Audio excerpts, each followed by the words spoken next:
Sri Sai Satcharita, Chapter 25. Preliminary.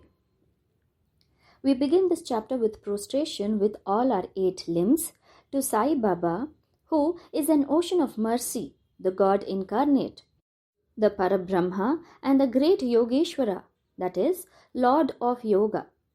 Victory be unto Sai Baba, who is the crest jewel of the saints, an abode of all auspicious things, our Atma Ram, that is self, and is the sole refuge of the devotees. We prostrate ourselves before him who has attained the aim and end of life. Sai Baba is always full of mercy. What is wanted on our part is the wholehearted devotion to him. When a devotee has got firm faith and devotion, his wishes are soon fulfilled. When the desire arose in the mind of Hemadpant to write the life and leelas of Sai Baba, he immediately got it written by him. When the order to keep the memos was given, Hemadpant was inspired and his intellect got strength and boldness to undertake and finish the work.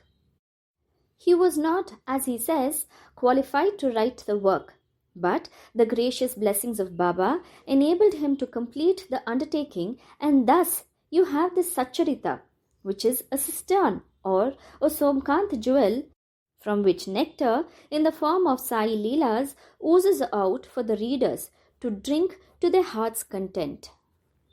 Whenever a devotee had complete and wholehearted devotion to Sai Baba, all his calamities and dangers were warded off, and his welfare attended to by Baba.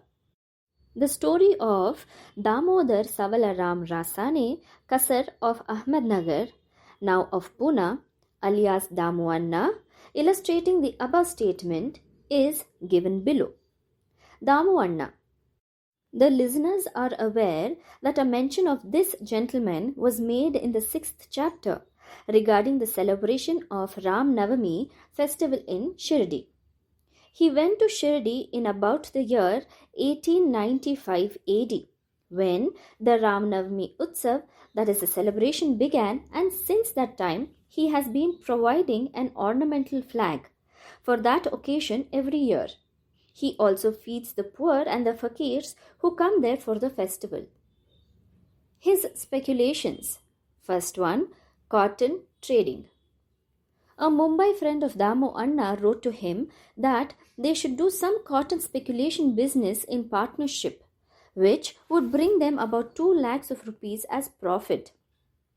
Damu Anna says in his statement made about in the year 1936 to Mr. B.V. Narasimhaswamy that the proposal about speculating at Mumbai in cotton was from a broker who was not to be a partner, and that he, Damu Anna, was to be the sole adventurer. The broker wrote that the business was good and involved no risks, and that the opportunity should not be lost. Damu Anna was vacillating. He could not at once determine to venture into the speculation. He thought over this, and as he was a devotee of Baba, he wrote a detailed letter to Shama, giving all the facts, and requested him to consult Baba and take his advice in the matter.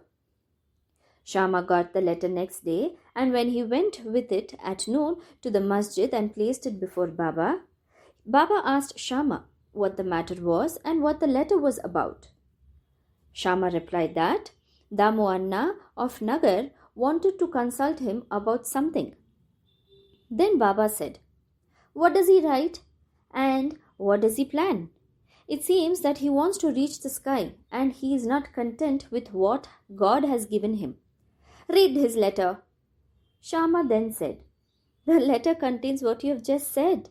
O Deva, you sit here calm and composed and agitate the devotees, and when they get restless, you draw them here, some in person and others through letters. If you know the contents of the letter, why do you then press me to read it?" Baba said, "O Shama, read it. I speak at random, and who believes me?" Then Shama read the letter, and Baba heard it attentively and said feelingly, "The Sheth, that is Damu Anna, has gone mad. Write to him in reply that nothing is wanting in his house.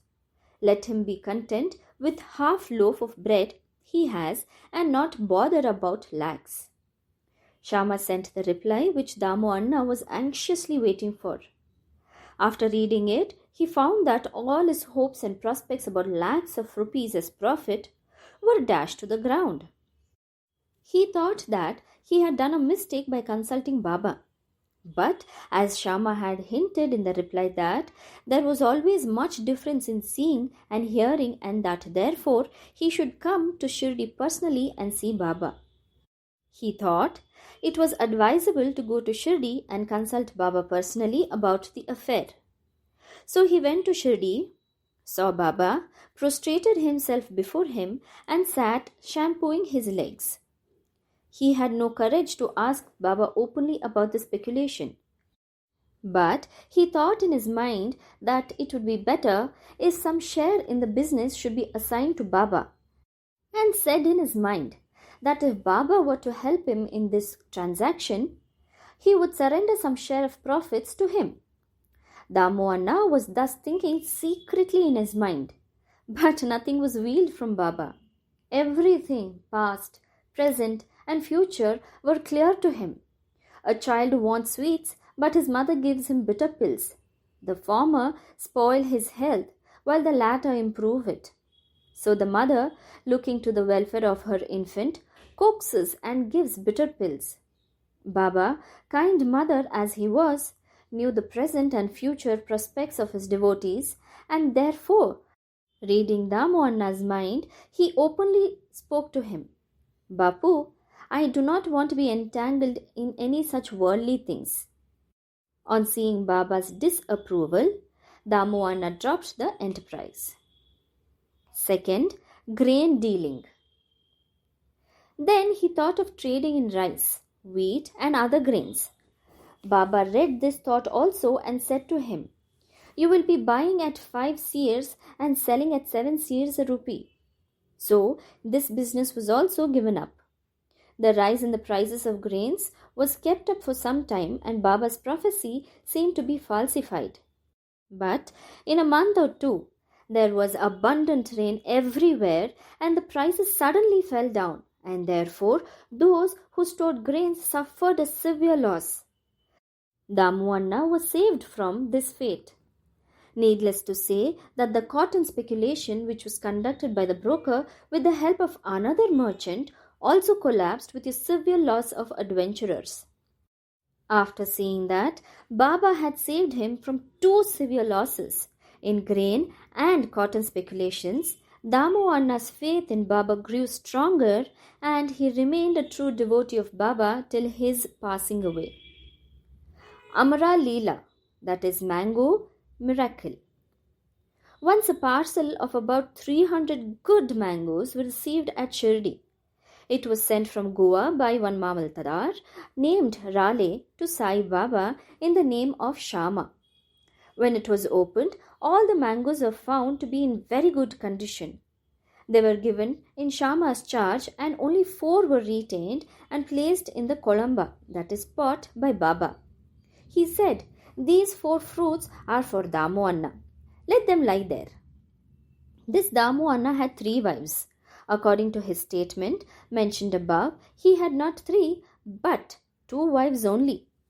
He had no issue. He consulted many astrologers and himself studied astrology to some extent, and found that as there was a Papi, that is inauspicious planet, in his horoscope, there was no prospect of any issue to him in this life. But he had great faith in Baba. When he went to Shirdi 2 hours after the receipt of the mango parcel for worshipping Baba, Baba said, Though other people are looking for the mangoes, they are damyas. He whose they are should eat and die. Damu Anna, on hearing these words, was first shocked.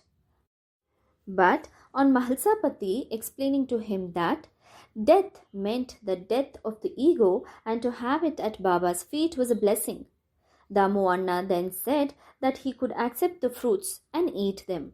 But Baba said to him, Do not eat yourself. but give them to your younger wife. This Amraleela, that is mango miracle of 4 mangoes, will give her 4 sons and 4 daughters. This was done, and in due course it was found Baba's words turned out true and not those of the astrologers. Baba's speech established its efficacy or greatness while he was living in the flesh, but it did the same even after his passing away. Baba said, "Believe me, though I pass away, my bones in my tomb would be speaking, moving, and communicating with those who would surrender themselves wholeheartedly to me. Do not be anxious that I would be absent from you. You will hear my bones speaking and discussing your welfare. But remember me always. Believe in me heart and soul, and then you will be most benefited." Prayer. Hemad Pant closes this chapter with a prayer. O Sai Sadguru, the wish-fulfilling tree of the Bhaktas, we pray, let us never forget and lose sight of your feet. We have been troubled with the ins and outs, that is births and deaths, in this sansar. Now, free us from the cycle of births and deaths. Restrain us from the outgoing of our senses to their objects and introvert us and bring us face to face with the Atma or Self. As long as this outgoing tendency of the senses and the mind is not checked, there is no prospect of self-realization. Neither son, nor wife, nor friend will be of any use in the end. It is only you who will give us salvation and bliss. Destroy completely our tendency for discussions and other evil matters. Let our tongue get a passion for chanting your name. Drive out our thoughts and make us forget our bodies and do away with our egoism. Make us ever remember your name and forget all other things. Remove the restlessness of our mind and make it steady and calm. If you just clasp us, the darkness of night of our ignorance will vanish, and we will happily live in your light. That you made us drink the nectar of your Leelas and awakened us from our slumber is due to your grace and our store of merits in past births. Note: in this connection, the following extract from Damu Anna's statement mentioned above is worth perusal. Once, when I sat at his feet along with many others, I had 2 questions in my mind and he gave answers to both. First, there are so many crowding to Sai Baba. Do they all get benefited from him? To this, Baba replied orally, "Look at the mango tree in blossom. If all the flowers become fruit, what a splendid crop it would be. But do they? Most fall off, either as flowers or as unripe fruits, by wind, etc.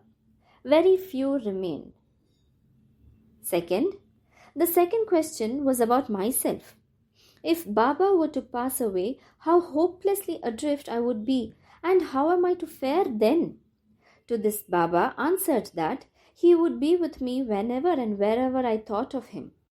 That promise he had kept up before 1918 and has been keeping up after 1918.